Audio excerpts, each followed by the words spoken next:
What if the stock market crashes again? What if my real estate properties go vacant? What if I have a huge unexpected medical expense? What if I really needed more money to be happy? Running out of money in retirement is a real fear, so let's address this today. Hey there, I'm Tiffany Thomas with wealthytiffany.com, and in today's video, we're going to be talking about will I run out of money during retirement and how to actually not run out of money in retirement. So if you're ready to dive in, hit that like button and we're going to get started.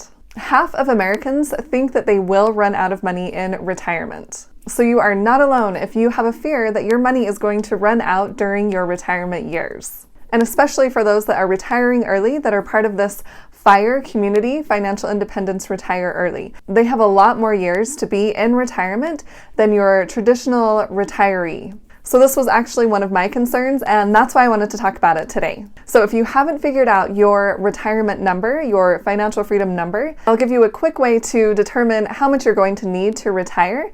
You'll take your annual expenses in retirement and multiply that number by 25. For example, if your annual expenses are $40,000, you would multiply that by the number 25, which would give you $1 million.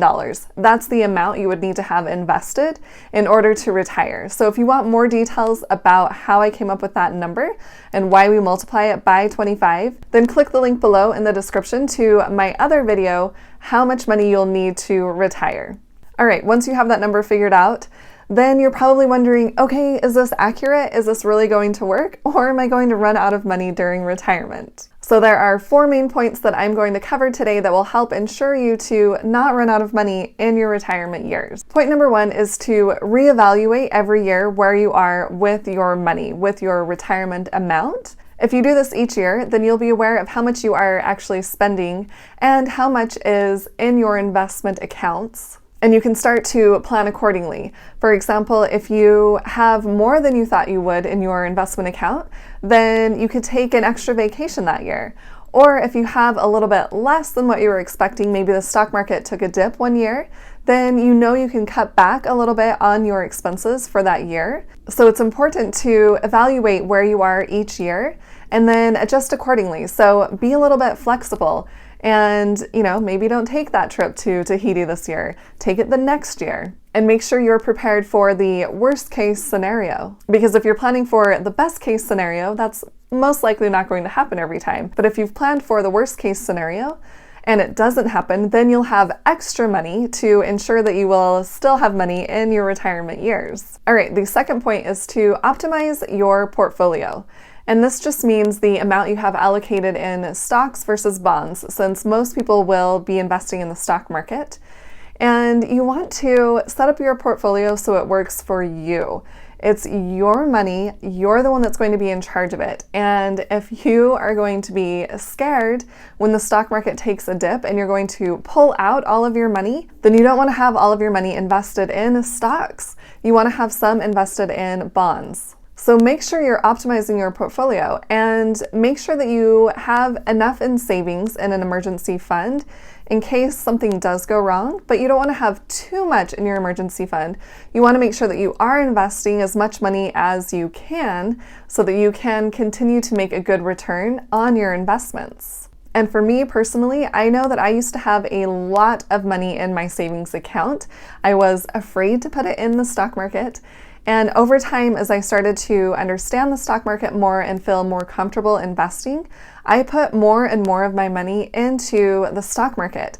And now I have a lot more money because of the returns I've been getting in the stock market versus if I had just left that money in my savings account, earning just over 1% of my money instead of the 100% returns that I've received from the stock market. So make sure you're optimizing so that you can sleep at night, but you still have enough invested in the stock market that you can still make good returns on your money. And of course, you don't want to be invested 100% in stocks if you're not going to be able to sleep at night. And if you are going to take all that money out of the stock market when it takes a dip, instead of realizing the stock market is on sale and investing more money if you wanted to, or if you didn't want to, at least leaving your money alone, realizing the stock market always comes back up. So of course, do what works for you. You don't want to be staying up every night worrying about your investments, especially during retirement. You want to be relaxed and feel comfortable with what you have your money in. Okay, and then point number 3 is passive income. If you can create some sort of passive income to help you during retirement, this will help you sleep better at night, and you won't have to withdraw all of your money from your stock market investments. For example, I prefer to invest in real estate along with the stock market.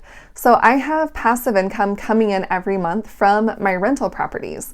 So I have that extra cash flow. So that means that I don't have to draw down on the stock market investments that I have right now. I can continue to live off of the cash flow I'm receiving from these real estate properties. And it doesn't have to be real estate. It can be perhaps your own business. I also have my own business creating these YouTube videos and doing one-on-one consulting. And that may not be 100% passive, but it's something that I enjoy doing, and it creates some extra cash flow for me. And I do have products that are more passive. I have a couple of courses like Buy Your First Stock in 48 Hours and a budgeting bootcamp course. So I create those courses once, and then people can buy them again and again and again, and I don't have to do any extra work. So I have that passive income through my business. And I've also written a book. So I wrote the book once, and I can sell that again and again and again to multiple people without having to do anything on my part. It just took that initial work up front, and now I am seeing the passive income come in from that book. And I'm actually working on another book, so get excited for that to come out. I will definitely let you guys know. But just think of different ways that you could create some passive income. It could be some sort of passion project that you have, or it could just be something that your buddy is doing and you can kind of work with someone else. You could also do affiliate income. I know a lot of people make a ton of money by using affiliate links, and I have a few of those like Webull, which I mentioned before in my videos, and Amazon. And there's a ton of different companies that are willing to pay their affiliates some sort of percentage every time they make a sell for them, because that's increasing their business. So there are a number of different ways to create some passive income that doesn't necessarily have to be through the stock market. And if you do that, you can continue to grow that passive income over time to help ensure that you won't run out of money during retirement. And if you already have passive income coming in right now, comment below and tell me passive income, and tell me which passive income stream you have, so that we can kind of share ideas with one another, and we can hopefully inspire one another to get our own passive income streams happening.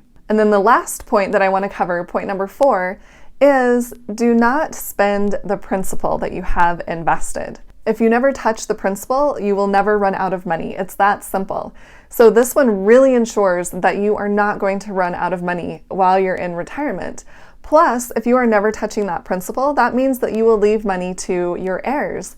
That could be your children or your grandchildren or whoever you would like. But it kind of puts the focus elsewhere besides on just you. And you can start to think, okay, yeah, I do want to leave some money for my family and help them have better lives. So if you take that mindset where you're thinking about others instead of just about yourself, you can start to think, okay, yeah, maybe I do want to create a little more passive income and have a little more money to leave to them, or even leave your business to them, or even give these passive income streams to your heirs. It's something that they could take over. They could take over your rental properties or another business that you've set up. So it's not that you are spending all of your money and when you're at $0, then you're going to pass away.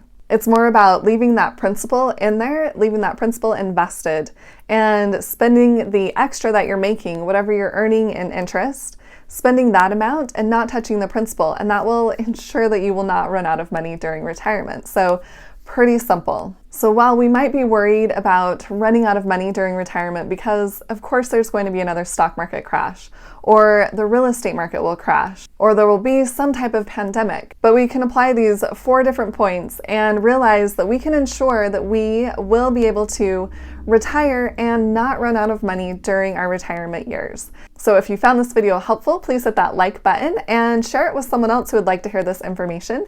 And don't forget to hit the subscribe button to subscribe to my YouTube channel. That will really help me out and we can get this content out to more people.